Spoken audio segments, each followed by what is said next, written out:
ಒಂದು ವಿಶಾಲವಾದ ಕಾಡಿನ ಮಧ್ಯದಲ್ಲಿ ಒಂದು ಹಳೆಯ ಆಲದ ಮರ ಇತ್ತು. ಆ ಮರದ ಮೇಲ್ಭಾಗದ ಕೊಂಬೆಗಳಲ್ಲಿ ಹಲವು ಹಕ್ಕಿಗಳು ವಾಸಿಸ್ತಾ ಇದ್ವು. ಮೈನಾ, ಗಿಣಿ, ಕಾಗೆ, ಪಾರಿವಾಳ.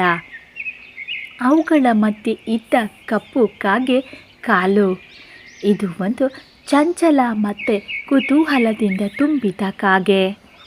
ಇತರ ಹಕ್ಕಿಗಳು ಹಣ್ಣುಗಳನ್ನು ತಿಂದು ಸಂತೋಷದಿಂದ ಹಾಡ್ತಾ ಇದ್ದರೆ ಕಾಲು ಯಾವಾಗಲೂ ಹೊಸದನ್ನು ಮಾಡಲು ಬಯಸ್ತಾ ಇದ್ನೋ.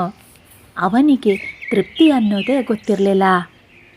ನಾನು ಕಪ್ಪು ಬಣ್ಣದವನು, ಇತರ ಹಕ್ಕಿಗಳಂತೆ ಸುಂದರವಾಗಿಲ್ಲ ಅನ್ನೋದನ್ನು ಆತ ಮನಸ್ಸಿನಲ್ಲಿ ವಿಷಾದಿಸ್ತಾ ಇದ್ದ.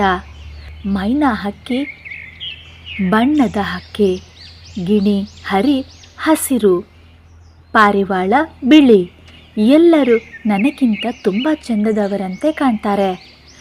ಒಂದು ದಿನ ಕಾಲು ಆಲದ ಮರದ ಕೊಂಬೆಯ ಮೇಲೆ ಕುಳಿತು ಮಲಗಿದ್ದಾಗ ಗಾಳಿಯ ಒಂದು ಬಲವಾದ ಅಲೆ ಬಂದು ಅವನನ್ನು ತೂಗಿ ಎಳೆಯಿತು. ಕಾಲು ಬಿದ್ದು ಹೋಗುವಷ್ಟರಲ್ಲಿ ತಾನೇ ರೆಕ್ಕೆ ಬೀಸಿ ಮೇಲೆ ಹಾರ್ತಾನೆ. ಆದರೆ ಆ ಕ್ಷಣದಲ್ಲಿ ಗಾಳಿಯ ಶಬ್ದ ಕೇಳಿತು. ಆ ಶಬ್ದ ಗಾಳಿಯ ಮಾತಿನಂತಿತ್ತು.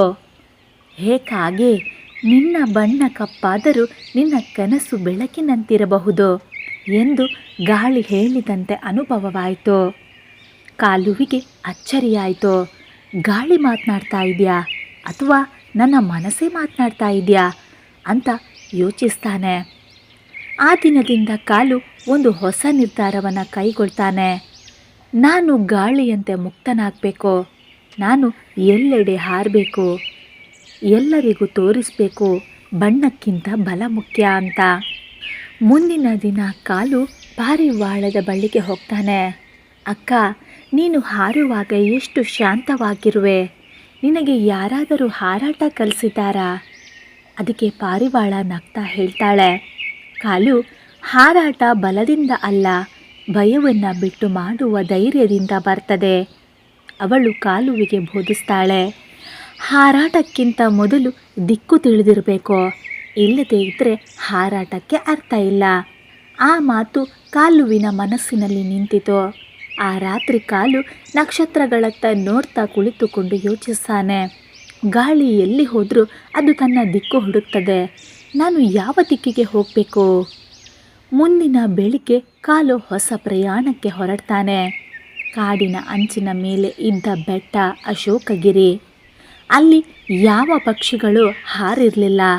ಕಾಲು ನಿರ್ಧರಿಸ್ತಾನೆ, ನಾನೇ ಮೊದಲು ಅಲ್ಲಿಗೆ ಹಾರಬೇಕು ಅಂತ. ಗಾಳಿಯ ಅಲೆಗಳು ಬಲವಾಗಿ ಬೀಸ್ತಾ ಇದ್ವು. ಅವನ ರೆಕ್ಕೆಗಳು ತೊಳಲಾಡ್ತಾ ಇದ್ವು. ಅವನು ಹಲವಾರು ಬಾರಿ ಕೆಳಗೆ ಬೀಳ್ತಾನೆ, ಮತ್ತೆ ಹೇಳ್ತಾನೆ.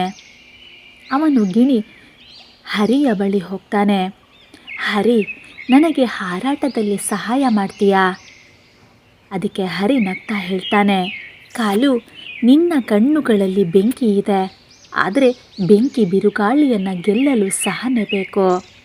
ಕಾಲು ದಿನದಿಂದ ದಿನಕ್ಕೆ ಅಭ್ಯಾಸ ಮಾಡತೊಡಗಿದ. ಬೆಳಗಿನ ಗಾಳಿಯಲ್ಲಿ ಹಾರಾಟ, ಸಂಜೆಗಿಂತ ಮೊದಲು ಸಣ್ಣ ಹಾರಾಟ. ಅವನ ಪಕ್ಕದ ಮೈನಾ ಅವನಿಗೆ ಹಾಡನ್ನು ಹಾಡ್ತಾ ಪ್ರೇರಣೆಯನ್ನು ನೀಡ್ತಾ ಇದ್ಲು. ಒಂದು ಸಂಜೆ ಕಾಲು ಹಾರಾಟ ಅಭ್ಯಾಸ ಮಾಡ್ತಾ ಇದ್ದಾಗ ಕಾಡಿನ ಮೇಲೆ ಕಪ್ಪು ಮೋಡಗಳು ಚದುರಿದ್ವು. ಆಕಾಶದಿಂದ ಗುಡುಗು ಬಿತ್ತು. ಹಕ್ಕಿಗಳು ಎಲ್ಲವೂ ಮರದ ಒಳಗೆ ಆಶ್ರಯ ಪಡೆದ್ವು. ಆದರೆ ಕಾಲು ನಿಂತಿರಲಿಲ್ಲ. ಅವನ ಮನಸ್ಸು ಹೇಳಿತು, ಇದು ನಿಜವಾದ ಪರೀಕ್ಷೆ ಅಂತ. ಗಾಳಿಯ ಬಿರುಗಾಳಿ ಅವನನ್ನು ಎಸೆಯಿತು. ಒಮ್ಮೆ ಎಡಕ್ಕೆ, ಒಮ್ಮೆ ಬಲಕ್ಕೆ. ಕಾಲು ಕಣ್ಗೆ ಕಾಣದಷ್ಟು ಎತ್ತರಕ್ಕೆ ಹಾರ್ತಾನೆ. ಹೃದಯ ತಡತಡಿಸ್ತಾ ಇತ್ತು. ಆದರೂ ಆತ ನಿಲ್ಲಲಿಲ್ಲ. ಅವನು ಗಾಳಿಗೆ ಕೂಗಿ ಹೇಳ್ತಾನೆ, ನೀನು ನನ್ನ ಶತ್ರು ಅಲ್ಲ, ನನ್ನ ಗುರು. ಗಾಳಿ ತೀವ್ರವಾಗಿ ಬೀಸಿದ್ರೂ ಕಾಲು ತನ್ನ ಸಮತೋಲನ ಕಳೆದುಕೊಳ್ಳದೆ ಹಾರಾಟ ಮುಂದುವರಿಸ್ತಾನೆ. ಅವನು ಮೊದಲ ಬಾರಿಗೆ ಬೆಟ್ಟದ ತುದಿಯನ್ನು ತಲುಪ್ತಾನೆ. ಅಲ್ಲಿ ಸೂರ್ಯೋದಯದ ಬೆಳಕು ಕಪ್ಪು ರೆಕ್ಕೆಗಳ ಮೇಲೆ ಬೀಳ್ತಾ ಇತ್ತು. ಅದೊಂದು ಅಚ್ಚರಿ ಕ್ಷಣ. ಕಪ್ಪು ರೆಕ್ಕೆಗಳಲ್ಲಿ ಚಿನ್ನದ ಹೊಳಪು ಮೂಡಿತು. ಕಾಲು ಕಣ್ಣೀರಿಡ್ತಾನೆ. ನನ್ನ ಬಣ್ಣ ಕಪ್ಪಾದರೂ ಬೆಳಕು ನನ್ನೊಳಗಿದೆ. ಹಾರಾಟದ ಬಳಿಕ ಕಾಲು ವಿಶ್ರಾಂತಿ ಪಡೆಯಲು ಬೆಟ್ಟದ ಪಕ್ಕದ ಸರೋವರದ ಬಳಿ ಹೋಗ್ತಾನೆ. ಅಲ್ಲಿ ಅವನು ಒಂದು ಗಾಯಗೊಂಡ ಗೂಬೆಯನ್ನು ಕಾಣ್ತಾನೆ. ಗೂಬೆಯ ರೆಕ್ಕೆ ಮುರಿದಿತ್ತು.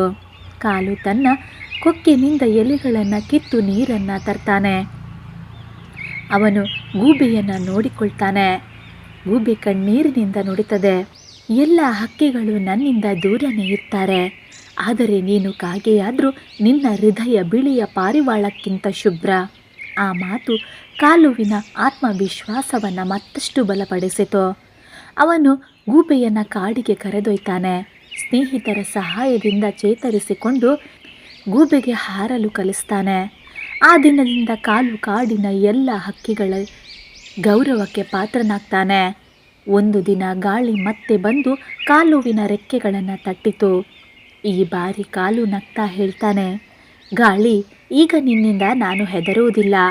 ಗಾಳಿ ಉತ್ತರಿಸಿದಂತೆ ಶಬ್ದವಾಯಿತು, ಕಾಲು, ನಿನ್ನ ಹಾರಾಟದ ಅರ್ಥವನ್ನು ಈಗ ಕಂಡ್ಯಾ ನೀನು? ಕಾಲು ನಿಶ್ಶಬ್ದವಾಗಿ ಹೇಳ್ತಾನೆ, ಹೌದು, ನಿಜವಾದ ಹಾರಾಟ ಅಂದರೆ ಇತರರ ಮೆಚ್ಚುಗೆ ಅಲ್ಲ, ಸ್ವಂತ ಭಯವನ್ನು ಗೆಲ್ಲುವುದು. ಗಾಳಿ ಶಾಂತವಾಯಿತು. ಆಕಾಶದ ಮೇಲೆ ಹಕ್ಕಿಗಳ ಹಾಡು ಮೊಳಗಿತು. ಮೈನಾ, ಗಿಣಿ, ಪಾರಿವಾಳ, ಗೂಬೆ ಎಲ್ಲರೂ ಕಾಲುವಿನ ಪಾಠದಿಂದ ಪ್ರೇರಣೆಗೊಂಡು ಹಾರಾಡ್ತಾರೆ.